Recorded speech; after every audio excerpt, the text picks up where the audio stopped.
What's up, Summoners? Time for another League of Legends first impressions video and a bit of a guide for Sejuani. I'm Colby Cheese, and I really enjoyed playing this champion. It's kind of like she's a Leona who was sent to Alaska, and then she gained some ice powers because she was there for so long, and she lost the powers of the sun, and then she tamed a Volibear. Yeah, whatever. I don't know. Well, she plays kind of like a Shyvana, if you ask me, when you play her, because she's able to jump into fights and she's a great initiator. And same thing with like Leona. So she's a Shyvana Leona hybrid. And instead of just having one or two stuns like Leona, she's able to jump in there, stun a couple people, and then just keep them continually slowed down. So she's a great jungler, which Leona didn't really do. She could, but it wasn't the best. I wasn't sure how fun she was going to be when I first picked her up, but I actually did have a lot of fun playing her, of course, outside of the jungle. I never really enjoyed playing jungle champions that much, but she is enjoyable once you get out and you start ganking and jump into team fights and that sort of thing. I feel like she's in a really good spot balance-wise. She doesn't seem like she does too much damage, and she does have great defensive stats, so she can get into the middle of a fight and really disrupt some people. She can't be ignored, so that's great. Being that I don't play the role of a jungle, I feel that I was treated really well by her because she has such strong ganking potential, and if you don't gank and you just want to farm up and get strong quickly, she's actually pretty quick at farming the jungle with her Northern Wind AoE ability.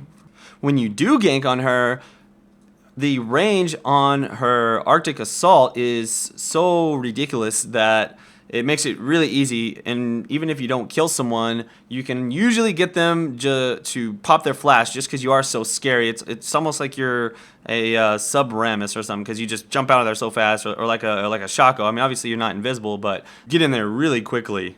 The only problem that I did find on her is that I felt her ultimate was sometimes buggy. There was about 3 or 4 times in the matches that I played where it seemed like my ultimate would just go through a champion. Yeah, that's not good. So that Sivir kind of wrecked me, and I wasn't expecting that because I did hit her right in the face, and she definitely didn't block it with her shield. I did go back and check that frame by frame. She did not pop her passive, or I mean her spell shield.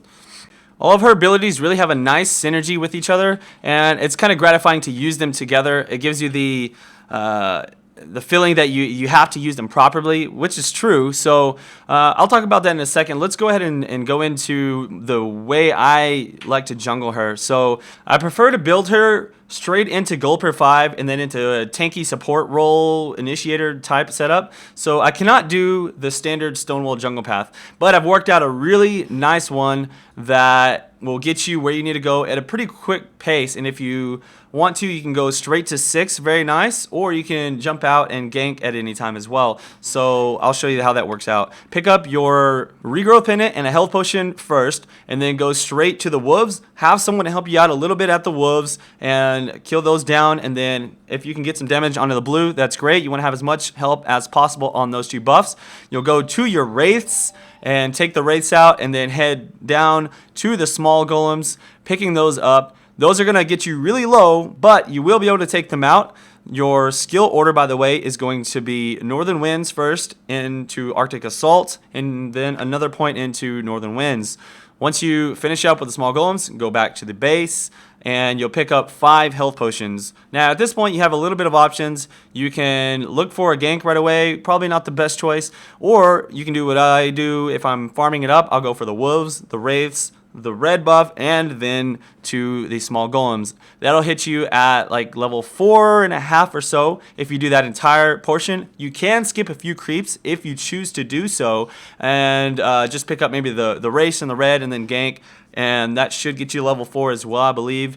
But either way, you can just kind of play with that and see what works best for you based on how the game is going. And that's the cool thing about being a jungler, is that you do have all of those different options. On runes, you mainly just need to take armor as your yellows, but I will take attack speed for my red, move speed quintessences, and then magic resist per level the blue. That should help you out the most to be really tanky. On your masteries, you want to go down 22 points into the defense and then 8 onto the actual support tree. That should give you the most amount of move speed and tankiness to really get you in there and set up those fights really well. If you do end up just farming it out and you don't see any gank opportunities, then once you go back, you will have enough money for your Philosopher's Stone. So the build you go into is the Philosopher's Stone, boots, and then, you know, couple health potions here or there. Definitely buy wards every chance you get as well. Now you could do the Stonewall starting build where you get a cloth armor and you can go through the entire jungle, get the red before you back. However, with that build, you have a little bit less inventory space as the game goes on, and you probably would build into something like an Aegis, or you'll just have that extra cloth armor sitting around until you finish up your Randuins if you do decide to build into a Randuins later. Honestly, though, I feel I had a lot of success with my current build, and unless you specifically see that the enemy team has tons of AoE and you really do need that Aegis, I would just probably stick with my Gold per 5 build because you can very quickly get a Shurelia's Reverie. You'll get Heart of Gold as well. You'll have that for a while. You'll be able to build up your boots and your Phage. I'll go into the Phage later on, and I'll just stick with the Phage until literally like the last item because you have plenty of slows. You don't need to go into the Frozen Mallet. I'll go for, most likely in all the games, I prefer to build into a Frozen Heart. I've tried the Randuins. The Randuin works as well. Just depends on the enemy team and what you are trying to go for the most part. Frozen Mallet, pick that up like very last as your final item if you don't have any more slots left. I do Merc Treads if they have a lot of stuns, CC, or just magic damage in general. And then if they don't have a lot of magic damage, CC, etc., then I'll go for the Ninja Tabi. And that's always worked out for me so far.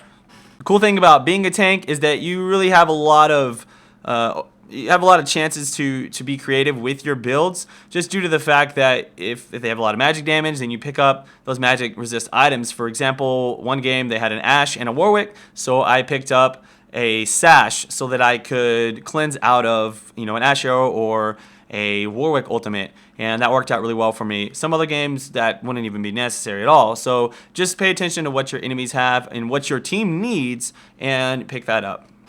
As far as strategy in fights is concerned, you really need to think about how to play her properly. As an initiator, it is your job to initiate a fight properly for your team in order to win. And that doesn't mean just randomly running into the middle of people and taking hits and dying, because that's obviously not going to work out really well. The thing about her is that her Arctic Assault is going to hit the first target that it lands on. So if somebody blocks for the squishy, you can't just instantly run in there and go on to them. You're going to have to deal with that. The other thing is that the same thing applies for the Glacial Prison. It's going to hit the first person that it lands on. So you need to try and position yourself in a way that you can initiate on a fight and land both your Arctic Assault and your Glacial Prison on top of that squishy person. So you want to hit as many squishies as possible. Obviously, if they're all grouped up, you can run in there, toss down that Glacial Prison, and you'll be good to go. But make sure you hit that combo correctly. Get in there, slow everybody down with your Arctic Assault, pop that Permafrost and your Northern Winds. And if you have an opening, go for that Glacial Prison and hit the right target. And that's going to be good for your teammates.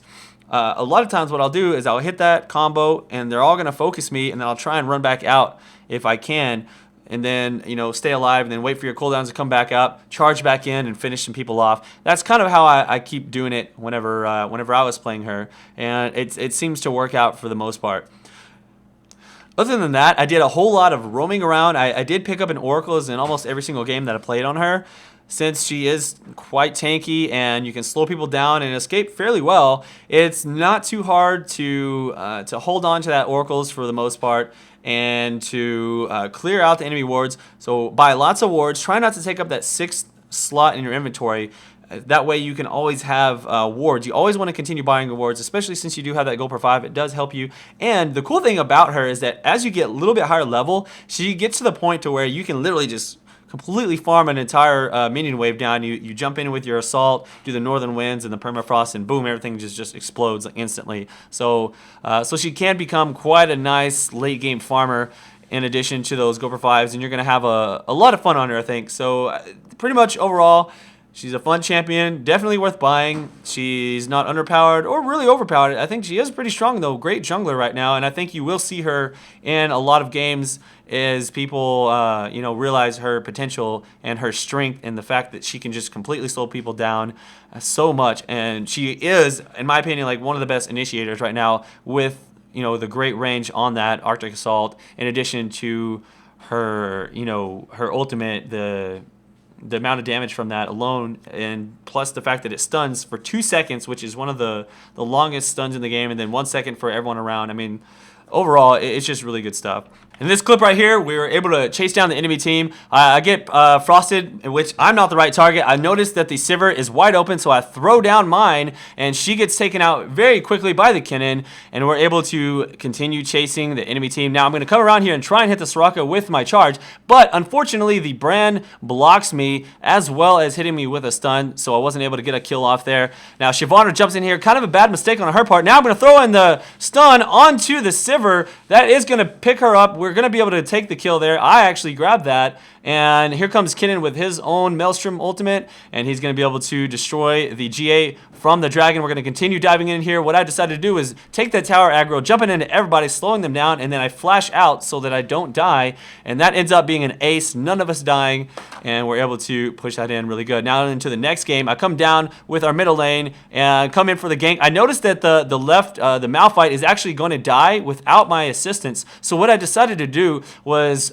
turn my attention to their Nunu and make it so that we can get a double kill in the lane. If I had turned onto the Malphite, maybe I would have picked up the kill or an assist, but I don't care about that. As a kind of a support tanky person, I want everyone to have kills, and I picked up a kill for my Graves in that case, so that worked out. Here we caught everyone at the dragon area. I throw down the glacial prison, and that pretty much finished off the whole team. They got really low from the AoE, both from Cody playing Graves and myself, and we were able to pick up that dragon afterwards.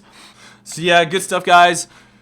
Really fun champion, Sejuani. Pick her up if you like jungling, especially if you like playing the initiator and tank role, because she does it just extremely well. Please hit that like button if you enjoyed this video and it helped you out, as that really does support me a lot. And definitely subscribe if you haven't already. I'm going to be doing a Jax impressions for next week as well. Hopefully getting some clips from Dyrus on that one. For now though, check out this new song from my roommate. It's going to be on my second channel as well. So be sure to go there if you want to download that. This is Kobe Cheese. Peace out.